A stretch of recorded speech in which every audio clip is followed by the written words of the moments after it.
L'arrivée de Ruben Amorim à la tête de Manchester United a marqué un énième tournant pour l'histoire de ce club. Et on le sait tous, les périodes d'instabilité se succèdent depuis une dizaine d'années au sein de ce club absolument mythique. Et évidemment, il en découle des résultats qui sont plus que mitigés. Et c'est donc le jeune entraîneur portugais qui a été choisi pour insuffler une nouvelle dynamique. Et sa mission, ce sera évidemment de redonner aux Red Devils leur lustre d'antan et de ramener des trophées à Old Trafford. Et parmi les défis qui attendent Amorim, la gestion du cas Marcus Rashford occupe une place centrale et mérite d'être analysée.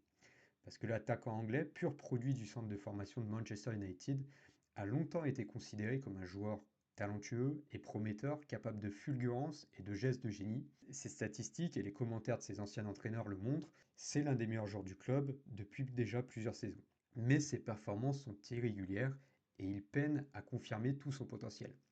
Dans les lois du pouvoir, on pourrait dire que Amorim a voulu faire un exemple de Rashford pour imposer son leadership rapidement, puisqu'il l'a mis à l'écart, et depuis que Amorim est arrivé à Manchester United, Rashford ne joue plus. Le coach portugais, il est connu pour son style de management exigeant et rigoureux, mais aussi pour ses valeurs. Et si le cas Rashford, et notamment la nécessité d'un changement d'attitude de la part du joueur, était une opportunité pour le portugais de s'imposer dans ses nouvelles fonctions. Si tu découvres la chaîne, il faut que je t'explique préalablement le concept. Ici, je m'appuie sur des études de cas issues du monde du sport pour illustrer des concepts de leadership, de psychologie, voire même de manipulation. Et l'objectif derrière chacune de mes vidéos est donc de trouver des ressources à appliquer dans notre propre quotidien. L'étude de cas entre Rashford et Amorim, elle est très intéressante car elle va nous permettre d'analyser plusieurs concepts de management et de leadership, comme le leadership transformationnel ou transactionnel. Et on va aussi voir comment les erreurs commises par Rashford ont très clairement mis en péril sa carrière.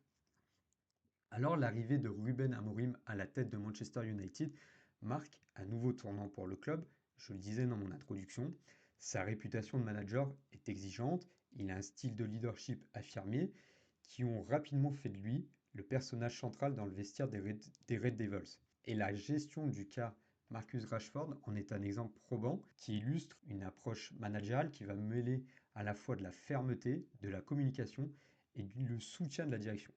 Parce que la mise à l'écart de Marcus Rashford par Ruben Amorim a soulevé de nombreuses questions. Comment un entraîneur peut-il se priver d'un joueur aussi talentueux, meilleur buteur de l'équipe, au risque de fragiliser ses résultats sportifs? Et la réponse, elle se trouve dans la philosophie profonde d'Amorim. Il a une vision qui transcende le simple prisme de la performance individuelle. Dans ses principes, Ruben Amorim va prôner un engagement total et inconditionnel envers une cause supérieure, celle de son collectif. Il attend toujours de ses joueurs qu'ils fassent preuve de la même dévotion envers le collectif et que les joueurs placent aussi l'intérêt de l'équipe au-dessus de toute autre considération. Et cette exigence-là, elle va se traduire par une discipline rigoureuse et une attention particulière portée au comportement aussi en dehors du terrain. Amorim, il est convaincu que la cohésion d'une équipe et sa capacité à atteindre l'excellence reposent sur un socle de valeurs partagées et un engagement total de la part de chacun des membres. Il va donc tolérer aucun écart de conduite susceptible de nuire à cet équilibre fragile. L'exemple de Rashford est à ce titre significatif puisque ses sorties nocturnes répétées, son manque de concentration parfois à l'entraînement, son attitude qui peut aussi être dilettante sont autant de facteurs alarmants pour un coach comme Ruben Amorim lorsqu'il prend ses fonctions. Et ces comportements, perçus comme un manque de respect envers l'équipe, ont sapé la confiance de l'entraîneur envers le joueur. Et malgré le talent de Rashford, Amorim, il a décidé de le sanctionner fermement en quelque sorte en le mettant à l'écart du groupe et en le privant de temps de jeu.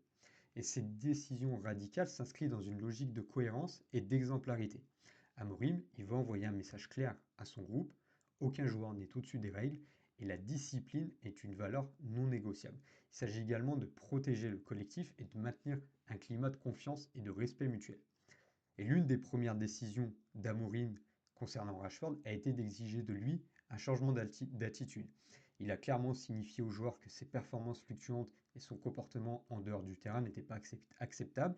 Et cet acte fort témoigne d'un style de leadership qui se rapproche du leadership transformationnel.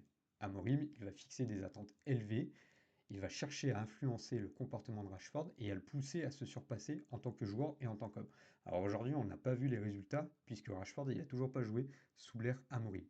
Et la mise à l'écart du joueur, notamment pour le derby comme Manchester City, c'est un exemple concret de cette approche disciplinaire. Ici, on peut aussi observer un aspect de leadership transactionnel, puisque Amorim va utiliser en quelque sorte la sanction pour punir un écart de conduite et recadrer le joueur. Néanmoins, la fermeté d'Amorim ne signifie pas pour autant un manque de soutien, parce que l'entraîneur, il a toujours défendu Rashford publiquement, tout en rappelant ses responsabilités.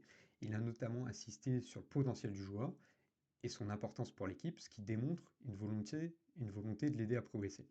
Le cas Rashford illustre donc l'importance pour un leader de trouver un équilibre entre l'exigence et le soutien afin de créer un environnement propice à la performance tout en préservant la confiance du joueur. Et il y a un autre élément important dans l'analyse de ce dossier, c'est le soutien de la hiérarchie du club. Le soutien, c'est évidemment un élément crucial du management d'Amorim qui vient d'être nouvellement nommé.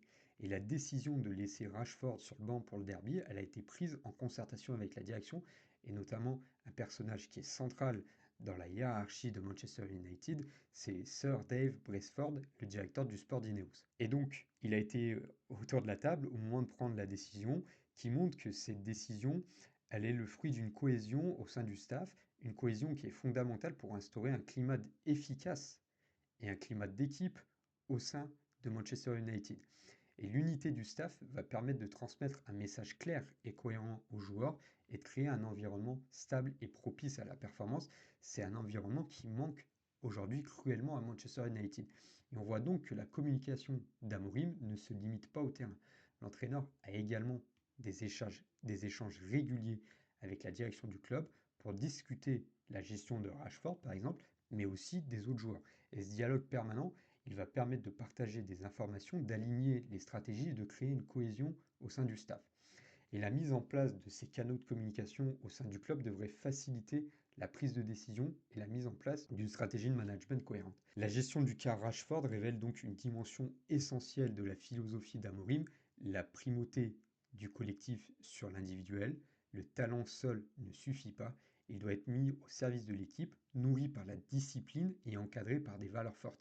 C'est en cultivant cet esprit de sacrifice et d'engagement que l'équipe pourra atteindre son plein potentiel et aspirer de nouveau à la victoire. Le cas Rashford, loin d'être une simple sanction disciplinaire, s'apparente comme la manifestation concrète d'une vision du leadership sportif inspiré par des principes forts et d'une quête inlassable de l'excellence collective qui manque aujourd'hui cruellement à Manchester United. Mais la mise à l'écart de Marcus Rashford par Ruben Amorim soulève d'autres questions sur le comportement du joueur, tant sur le terrain qu'en dehors. L'analyse de ces erreurs va nous permettre de comprendre les raisons de la frustration de l'entraîneur et le défi que Rashford va devoir relever pour retrouver sa place au sein de l'équipe de Manchester. Sur le plan sportif, les performances de Rashford sont jugées irrégulières par Amorim, mais aussi par ses prédécesseurs. Et malgré des fulgurances et des qualités, le joueur peine à reproduire son meilleur niveau de manière constante. Auparavant, sous Ralph Rangnick, l'ancien entraîneur donc de Manchester United, ce coach-là soulignait le contraste entre la qualité de Rashford à l'entraînement et ses difficultés en match. Et cette incohérence peut s'expliquer notamment par plusieurs facteurs, notamment un manque de concentration, peut-être une gestion de la pression qui peut être aussi insuffisante, ou encore un positionnement sur le terrain qui ne convenait pas à Rashford. Parce que Rashford, il avait assez régulièrement exprimé sa préférence pour jouer à gauche, un poste qu'il a occupé lors de ses meilleures performances en carrière, mais ses entraîneurs qui se sont succédés à Manchester United ont régulièrement eu besoin de lui à d'autres postes, ce qui a pu affecter aussi son rendement. Les choix de Rashford en dehors du terrain ont également été critiqués par Amorim. Ses sorties nocturnes, notamment en janvier, alors Amorim n'était pas là, mais la sortie à Belfast a marqué les supporters et a marqué le club. Et ces sorties, elles ont été perçues comme un manque de professionnalisme et d'engagement de la part de Rashford. Et elles témoignent également d'un manque de discipline et de rigueur alors que ce sont des qualités essentielles pour un athlète de haut niveau. Et ça va avoir un impact notamment aussi sur la gestion du temps et la récupération, qui sont des éléments cruciaux pour la performance d'un athlète. Et les sorties nocturnes de Rashford ont donc pu affecter sa récupération physique, mais aussi sa récupération mentale, ce qui a donc pu avoir en définitive un impact sur ses performances en match. Et Amorim, c'est un entraîneur qui a besoin de savoir que ses joueurs sont à 100% de leur capacité, tant physiquement que mentalement. Et le comportement de Rashford peut laisser penser qu'il ne prenait pas assez soin de lui pour être performant. Il y a la pression et les attentes élevées qui pèsent aussi sur les épaules de Rashford qui peuvent venir expliquer les difficultés, puisqu'on le sait, c'est un pur produit du centre de formation de Manchester United et c'est en plus de ça un joueur anglais. Il porte sur lui le poids des espoirs des supporters de Manchester United, mais aussi les supporters anglais. C'est aussi l'un des joueurs les mieux payés du club, ce qui accentue la pression sur ses performances. Et cette pression constante peut être difficile à jouer, surtout pour un jeune joueur qui a aussi beaucoup manqué d'encadrement et de stabilité dans sa carrière. Et ça a pu jouer un rôle dans les difficultés de Rashford. Et là, on se retrouve dans les règles de base pour atteindre l'excellence, selon le cultissime Robert Greene, que j'aime beaucoup citer dans mes vidéos. Et Robert Greene, il parle notamment de la relation entre un mentor et son élève. Et cette relation-là, elle permet un apprentissage accéléré et personnalisé. Alors, Rashford, il a déjà connu 8 entraîneurs en 7 ans de carrière et cette instabilité l'a privé de la possibilité de construire une relation profonde avec un mentor, puisque chaque nouvel entraîneur a apporté sa vision et ses méthodes, ce qui a pu créer une certaine confusion pour Rashford et freiner sa progression. Il n'a pas eu le temps de s'adapter à un style d'entraînement, de développer une compréhension tactique profonde et de construire une relation de confiance avant de devoir recommencer avec un nouveau coach. Et donc ça, c'est un élément d'analyse complémentaire qui peut venir expliquer pourquoi un joueur qui était à la base un vrai potentiel du football anglais, aujourd'hui, il est en grande difficulté et connaît des périls dans sa carrière. Alors l'analyse des erreurs de Rashford met en lumière des faiblesses sur le plan aussi mental du joueur et un manque de maturité dans la gestion de sa carrière. L'irrégularité de ses performances, son incapacité à gérer la pression et ses choix extra-sportifs ont logiquement mené Ruben Amorim à le mettre à l'écart. Et pour retrouver sa place dans l'équipe, Rashford devra faire preuve d'une grande discipline, d'un engagement sans faille et d'une volonté de se surpasser tant sur le terrain qu'en dehors. Et là, ce qu'on voit, c'est des rumeurs de départ, ce qui peut nous pousser à dire que mentalement, il n'est peut-être pas prêt pour ça et que c'est peut-être un joueur qui n'arrivera jamais à briser ce plafond de verre et qui n'entrera jamais dans l'histoire des plus grands joueurs de l'histoire du club de Manchester United, si ce n'est le meilleur joueur de l'une des pires périodes de l'histoire du club de Manchester United. Donc vous l'avez compris, l'étude de cas sur Marcus Rashford et de Ruben Amorim, bien que spécifique à un joueur et un club, offre un éventail de leçons précieuses. D'une part, l'approche de Ruben Amorim, bien que controversée dans les médias anglais, elle va mettre en lumière des principes fondamentaux qui transcendent le simple cadre du football professionnel et qui va s'appliquer à tous les domaines de la vie où la performance collective et le développement individuel sont en jeu. D'une part, sur le plan de la réussite individuelle, on retrouve des basiques qu'il est toujours bon de se remémorer. Premier basique, l'importance de la discipline, puisque le talent seul ne suffit pas, il doit être accompagné d'une discipline rigoureuse, tant sur le terrain qu'en dehors. Les choix de vie d'un joueur, ses habitudes de travail, son environnement, son attitude au quotidien impactent directement sa performance. Autre élément, c'est l'acceptation des critiques. Les critiques, lorsqu'elles sont constructives, évidemment, sont un outil précieux pour progresser et il faut savoir les accepter avec humilité et les utiliser pour améliorer ses points faibles. Et on va voir comment Rashford va exploiter ces critiques.